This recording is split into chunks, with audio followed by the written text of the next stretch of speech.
Welcome back to the driveway, guys. No guesses for what I'm fitting today. These are M1 tested swivel bases for the new shape Mercedes Sprinter. So not the black van that you've been seeing me progress through the months. This is for ARC 3, which is going to be a rental. This is a 2+1 setup with a handbrake lowering kit. This company, R&J Camper Solutions, was the only company that I could find that even make one of these seat swivels. I've already fitted it, as you can see. It is fantastically built, really heavy duty. Comes with all the necessary M1 certifications and things like that, all of the instructions. Absolutely quality product. They are a fairly small company, so if you phone them and you need to speak to them to ask them a question, they will answer the phone and they will help you out. So they're not so big that you can't get any kind of technical advice. Absolutely cracking bit of kit. Like I say, it is M1 tested. There are a few pretend certified seat swivels out there. Don't fall foul. I can't mess around and make mistakes like that because this is being rented out to the public. If anything happens, you know, on my head be it would just not be worth it. Don't cheat. Don't buy cheap. Get the good quality to begin with, and it is real good quality. And I'm going to show you how to fit it now. So let's start by unboxing it. Little Peter's pocket penknife. Get some of this out of the way. Now, I know you're usually not supposed to open things with a penknife or a Stanley knife, but in here, I don't think you're going to hurt anything with a knife. Wow.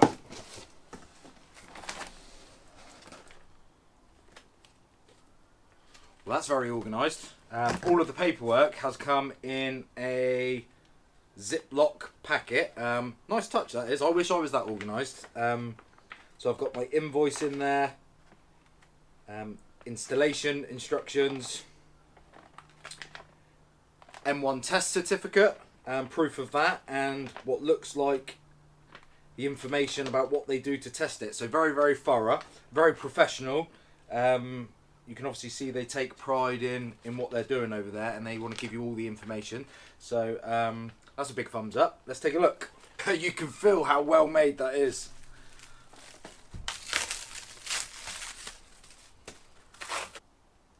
Quick outlook is take the seat off, put this frame in its place, and then bolt the seat back to this frame as if the frame was the existing seat.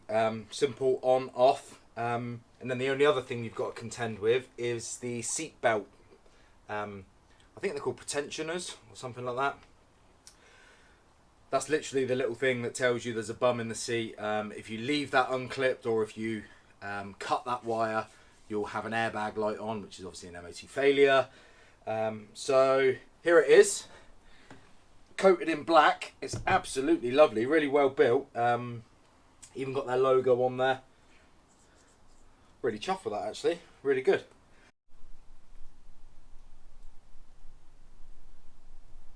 So first things first, make sure your ignition's off, and then access your under-seat storage, which is fun with one hand. There's 4 bolts holding your existing seat on, and that is one here, one there, and one over the back. So that's 3 across the back and 1 across the middle. They are T50 Torx bit. Now, quite a lot of people's tool set stops at about T30. You can buy these sockets separately, just like I have, from Halfords, £3.50 each. So this is a T50. So if you're watching this video and you got one of these on the way, make sure you got one of these, otherwise you won't be able to remove your existing seat. So I'll get them whipped off. We are going to switch to a high level camera because I cannot hold it and work at the same time. So at this stage, the instructions say remove the chair and just plonk it behind the seat base on the floor. You can put it where you like on the newer van, basically, because it's not attached by a seat belt. Well, my van isn't anyway. The seat belt is attached to the B pillar, but obviously you don't need to go too far with it. So I'm just going to whip the seat off, put it behind the seat base, and go to the next stage.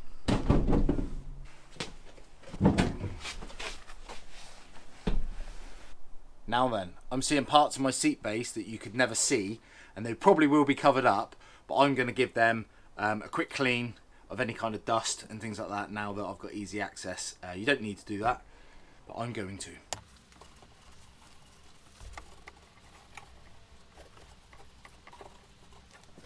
Once you've got this in your hand and you've whipped your seat out, it'll be quite obvious the orientation, because it pretty much mimics the bottom half of the seat. I don't even think, looking at it, it would even fit if you fitted it the wrong way. So I'm just going to plonk this down in its place and see what it's like.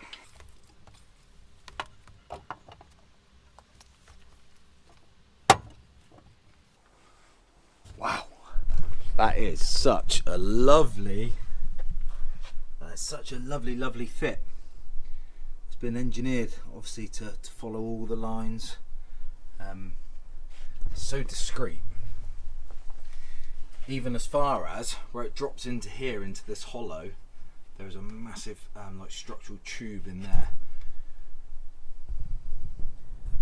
A massive peace of mind when you're traveling with, well, anyone, but kids, or in my scenario, I'm actually renting this out, so the fact that this is M1 tested and been pulled to pieces and survived, that is a massive peace of mind for me. So now that it's sat on its resting place, basically the 4 bolts that held it in before, you are going to reapply those. The only difference is the one closest to the driver's seat, the thread that accepted the bolt is actually part of the seat, and that's been removed. So you get an extra nut and washer in your pack. So that one, you're going to put that through, and you're not going to hit a nut. So you need to apply the nut onto the back side of that. Don't drop it so far in the van that you can't find it. Right, let's get these bolts in.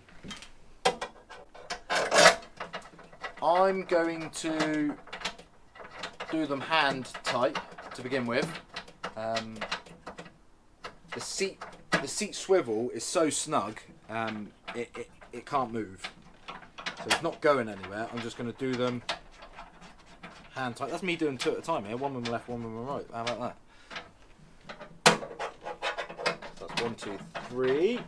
And then, like I say, you're going to use the OE bolt, because all the new bolts are part of the new seat as such. And that is a 17mm socket. You're going to want one of them. Because that is nylock,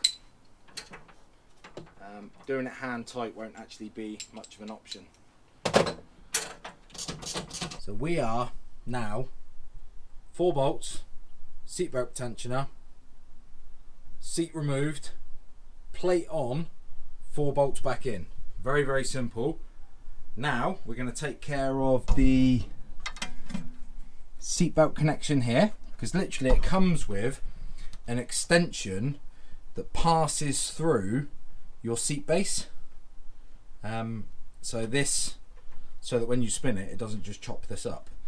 So I believe that one connects to our seat, and then those 2 connect to each other. So it's basically just an extension cable. So in your hardware kit, once again, you get 4 bolts. Remember, like we took 4 bolts to remove the seat to begin with. Basically now, 50mm above that are the same 4 bolts that you're just going to bolt the seat. It's a total mimic. Literally all you're doing is replicating the same. So you've got 2 longer bolts just like you did before, and then you've got 2 smaller bolts. The only difference is these are backed off with nuts and washers, and you are going to now need a 6mm hex bit for the bolts. Very well made. It's actually got its structural reference on there. Not that I know anything about that, but that is definitely what that is. So they're obviously perfect for the job. Get these 4 bolted in and go from there.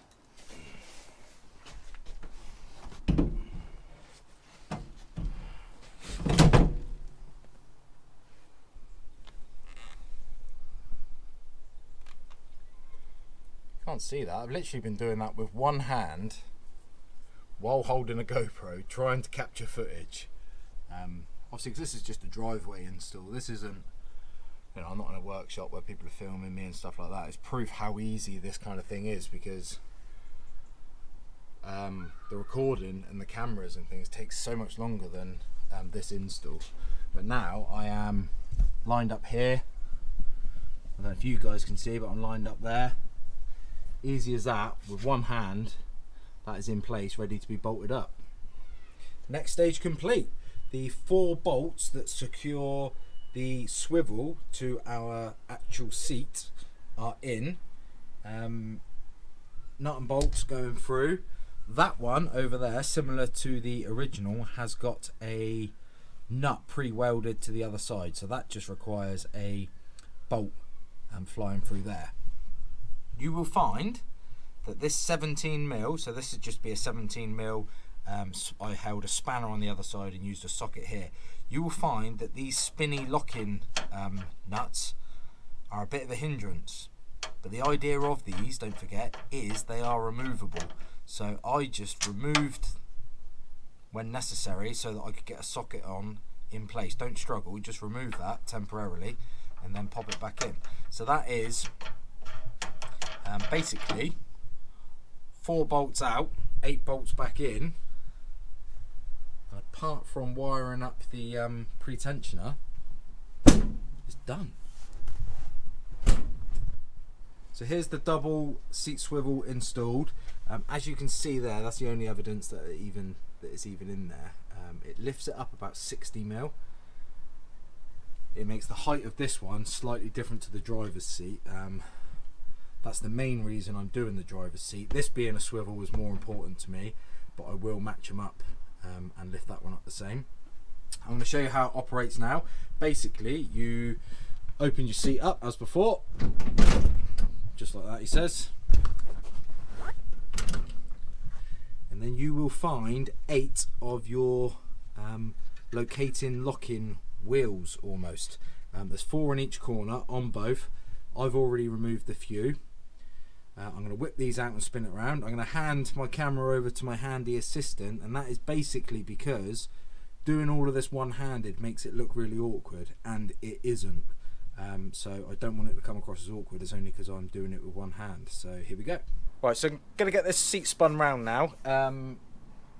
I've only got 3 of the lock-in wheel nuts, let's call them, in place. Now I'm going to unwind them. When you're driving, it's imperative that you have all of those in place, locked down nice and tight. Obviously it is safety first, and also it stops any rattling, that kind of thing. Now as soon as I undo these bolts, the seat becomes really, really loose. It's so free, it's almost weightless. It's absolutely lovely mechanism. So I'll get these bolts out. Best thing to do with those is obviously stick them in a safe place, so probably in the seat base itself. When it's spun round and it's in the hab area, you may only need 2 or 3 bolts just to hold it in place, just so it's not still moving and things like that. So that's become really, really free now. So I shut the seat back down, and then it's kind of just a bit of push and a bit of pull. Your seat will probably knock into your dashboard, just a tiny bit, but obviously it's a cushion, so it will knock into there, and then you know that you need to move it a bit, and that's it. Now you'll probably find in time you'll work out a bit of a sequence where you're pushing it and pulling it, and it will probably just spin totally free. This is obviously my first go. Now we're going to step on inside.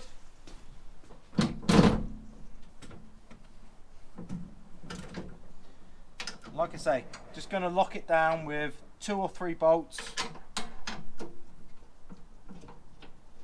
And that's it, done.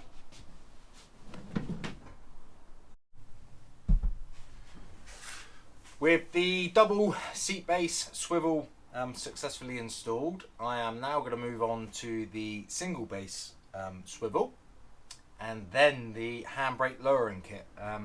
My black Sprinter actually came with swivels at the factory, and it has a very weird handbrake setup where you can actually push it out of the way and it still stay engaged, which is quite cool.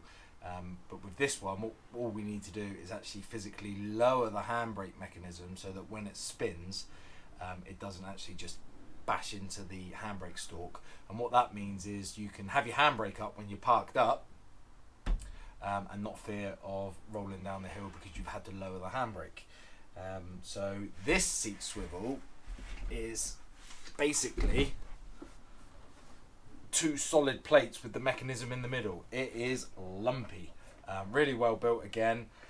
For this so far, to make a start, I know we are going to need, it is an E-Torx bit, which, if that's a Torx bit, which is like a T, so that is a T50, that's what we used on the double. These are actually E's, which is a female version. So if that was a male, because it goes in something, this is a female because it receives something. That's plumbing talk, by the way, not science teacher talk. So yeah, they basically fit into each other. So for the front seat, you need an E12. I'm going to get that removed and see what we end up with. So I'm going to do the front ones with the chair pulled back. I'm going to pull the chair forward to do the back ones, and then it's totally free.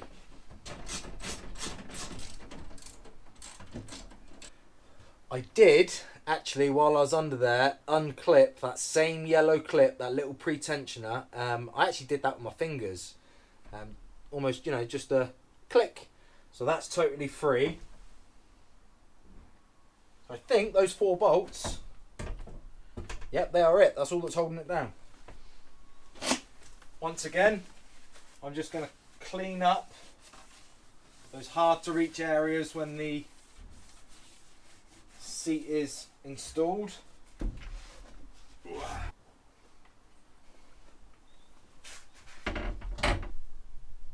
So the swivel seat, the swivel base, just sits on exactly where the original 4 bolts line up.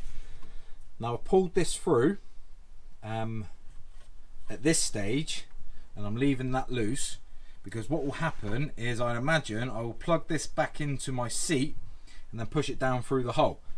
But if that was down through the hole now, I'm going to struggle to get my hands on that. So I've pulled that through ready, but I'd imagine that will be fed back down through. What we need to do is remove these 4 locking wheels once again. That is so we can actually physically get to our 4 bolts. So I'm just going to push that forward for a second. So once the plate is moved out the way, you can then use the bolts supplied. You can't really get it wrong, if I'm honest. It makes it quite obvious, even just looking at the shape of the plate, like the base plate, is ready to accept like a big domed, like tapered fitting.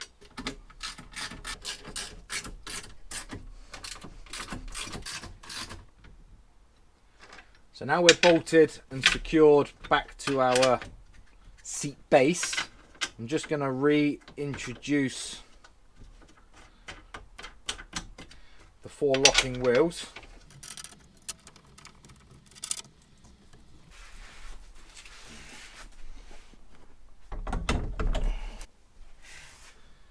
So to secure the seat to our new seat swivel, we have these hex fittings with the nylock nuts.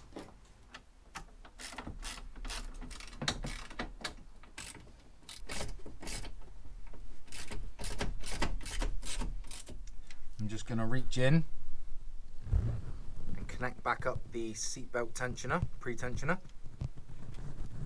So this was 4 bolts out to take the seat off, swivel base on with 4 new bolts back in, and then we nut and bolt, so putting a nut and bolt through to secure our seat, the seat rails, to the swivel. It is so easy. That's been about 10 minutes even with filming. I'm sorry the angles aren't perfect because I'm obviously trying to do things two-handed and film. The camera angle won't be glamorous at all, but it is so easy. I can't spin this round yet until I lower the handbrake, so I'm going to get on with that now before I can test that. And then once I'm happy that everything is operating correctly and is lovely, everything's lined up, every bolt that I've touched, I'm going to go around and double check and make sure it's nice and tight. You are now staring at the handbrake. It is in its lowered position, so it would be there. So if this swiveled, it would actually clash on that. So we are going to fit a lowering kit, and all it is a plate. If the handbrake originally fitted like through a hole here, for example, we're going to fit this, and instead the handbrake will fit to here. The guy was explaining to me that the handbrake is a bit like a bike cable. If you take the brake handle off of a push bike, it will still work. It doesn't matter where it is. It's the same resistance pulling on it. So what we do, I know that's a horrible noise, but you just give that a nice big tug. This is a 17mm socket. We get in there with that.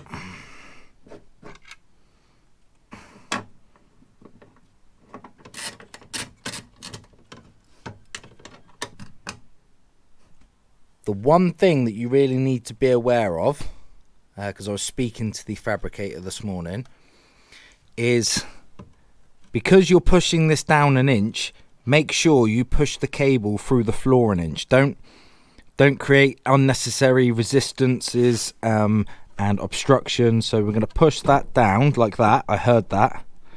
And then we use our original bolts.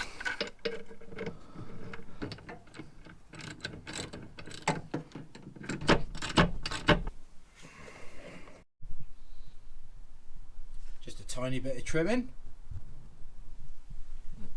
Looks absolutely lovely. Still fits, not popping off.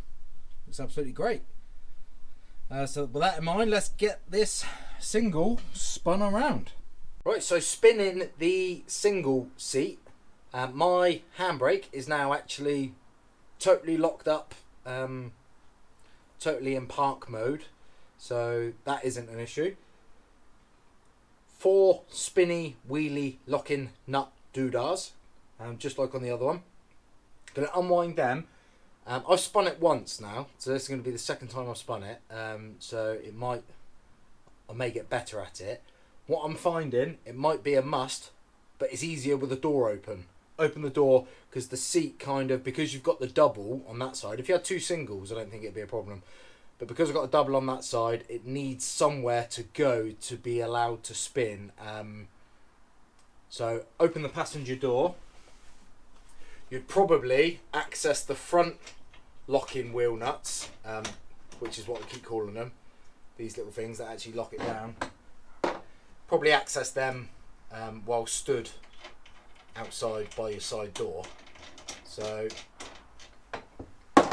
take them off, and then basically a bit of push, a bit of pull, a bit of push, a bit of pull.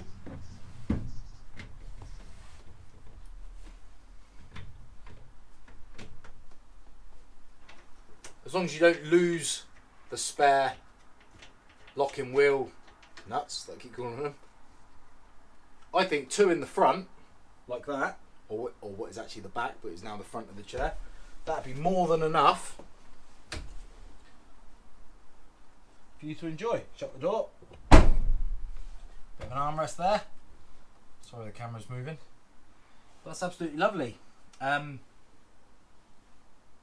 Now the seats are noticeably higher than before, and your feet do dangle a bit. I don't know the interior layout yet, whether or not I'll have a little step or whether or not it's even an issue. trying to increase the comfort levels and things like that. That's the whole idea. But it does just open the van up massively. I know it because I've got them in my other van. You know, you've gone from your van starting here, like with the hab area, to being right back here. Absolutely lovely. Even if you're not going to sit on it, the storage alone, to be able to just load this up with, in a van, you're always looking for that extra space. It's like one of those games where you're moving the squares about and you need that spare square. Well, here it is. Absolutely love the product. Really quick on delivery. Really well built. Really impressed. So glad I found them. That's it. New Mercedes Sprinter, double, +1, plus handbrake install. See you next time, guys.